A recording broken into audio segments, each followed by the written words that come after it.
Welcome back to Emotional Mojo. Our next guest was hit head-on by a drunk driver at the age of 20, dead for 6 minutes, suffered permanent brain damage, and then was told he would never walk again. Yet he defied all the odds, and now he is here with us today to help you appreciate each and every moment. We're so happy to welcome back success coach and author Hal Elrod. Welcome back. Thanks for having me again. You were so inspirational and fun to talk to last time. We thought we got to get you in here because you can help people, you say, make every day feel like Christmas. What does that mean, first of all? Well, as a kid, was it hard to wake up on Christmas morning? No. Oh, no, Right? up immediately. No matter how many hours of sleep you got or didn't get, you didn't hit the snooze button, right? You woke up excited, and I realized that we can recreate that literally every day of our lives.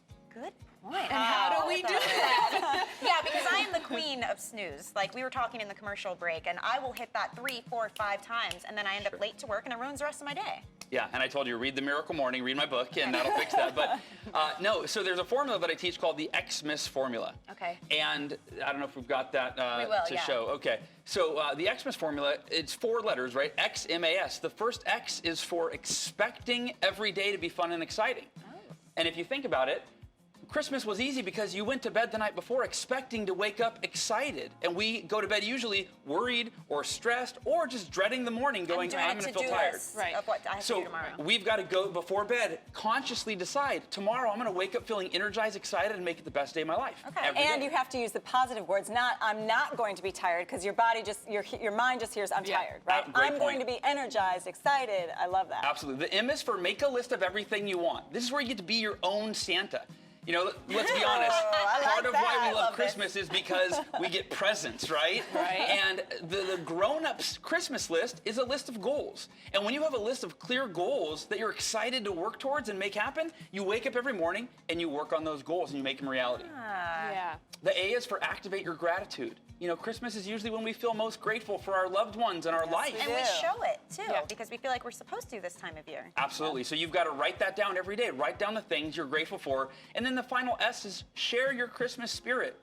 So let other people know what your list is and then encourage, support, and hold each other accountable, and you're that much more likely to follow through. Wow, this is crazy. I'm doing It that totally today. makes I sense. know. Exactly. Well- It's finding that thing that you want to get up for. Yeah. Really. If I were to summarize all that, it's, you know, I mean, on Christmas you want to get up because you know you got Yeah. presents, but every other day you have to get up for a reason. Yeah, and most people, they wait to wake up until the last minute, right? Snooze, snooze, snooze. Michelle.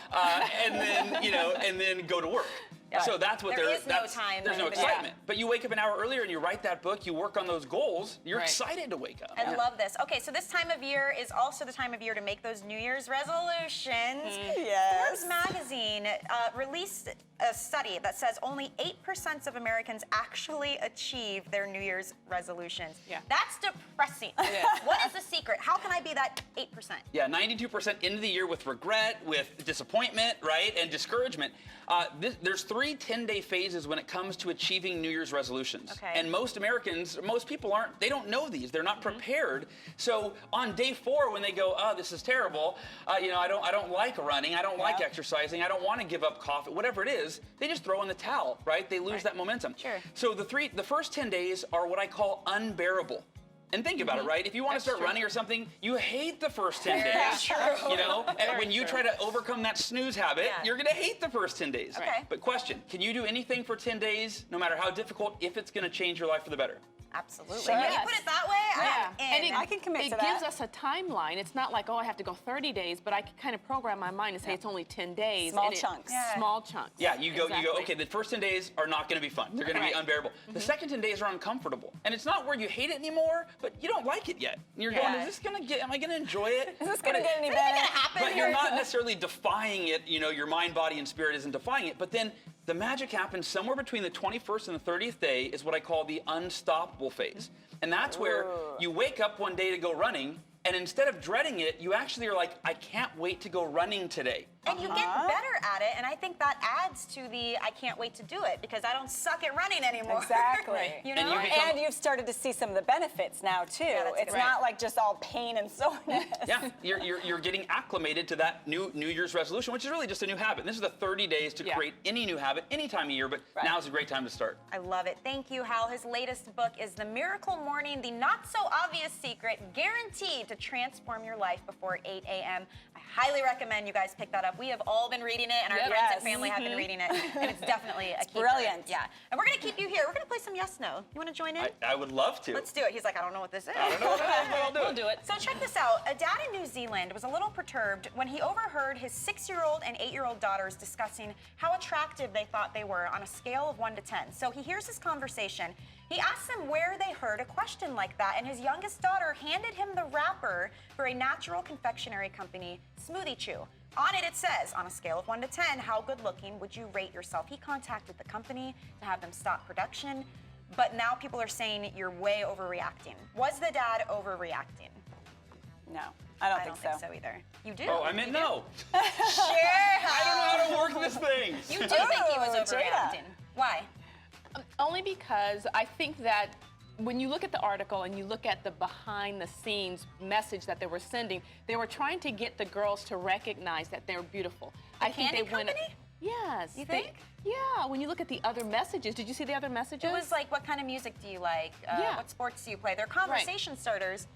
I don't know. I still No, don't but know. that's I what don't I see do it. when I'm teaching girls. He's like, what is this? When I'm teaching girls how to get in touch with themselves, they need to know what they like. They need to know But those you can types do of that things. without Rate asking them yourself. to compare Yeah. how Right. pretty they are. That's what I mean. That one message may have gone too far. So you- but at the same time, the overall message of the company, I understand what they were trying to Why do. do you think it was a bad thing? You're all about positive self-talk and this and that. Sure. So I've just got a 4-year-old daughter, and I really try, as much as I can't hold back from saying, you're so beautiful, you're so adorable, you're so cute. I try to, every one message like that, I try to have 5 to 10 of, you're so, You're so smart, smart. you're so Yes, you're so good nice, point. you're so well behaved, you're so thoughtful. But Yeah. again, the question was, did the father overreact? By contacting the company. Shut down production Yeah. is stop everything that you're doing rather than saying, hey, you know what, that particular message maybe went a little too far, but I understand what you're trying to I do wish as a they whole. had said, to your point, on a scale of 1 to 10, you know, how ambitious do you think you are? Sure. And then they Sure. talk about ambition, Absolutely. maybe something Right. other I than think that's the problem, is it was Yeah. so focused on looks. Yeah. Without a psychologist to help them interpret. Yeah. Speaking of looks, by the way, we know airbrushing happens a lot, okay? But it's hard to believe Jennifer Lawrence needs help in the beauty department. Take a look at this. A magazine gave her some photoshopping. This is the GIF. So it shows the before and the after. A lot of people saying she's already beautiful. Why did she need all this? Other people saying they didn't do that much. It's just for a magazine cover. So what do you think? Does this bother you, this photoshopping? This absolutely bothers me. Yeah, it bothers me. I'm on the fence with this one. Why doesn't it bother you? Because it's a hot woman, that's why. Because I Photoshop my own pictures and take some of the, skin marks off and stuff. So I'd be a hypocrite if I said it wasn't okay Well, for her to do taking it. a little blemish off is different than decreasing the size of your hips and your waist. Sure. Yeah. Sure. Typically, I've done that too. I'm kidding. Typically, I'm against this, but hers, I don't feel like they did that much. It's a lot of shading on the face and the hair.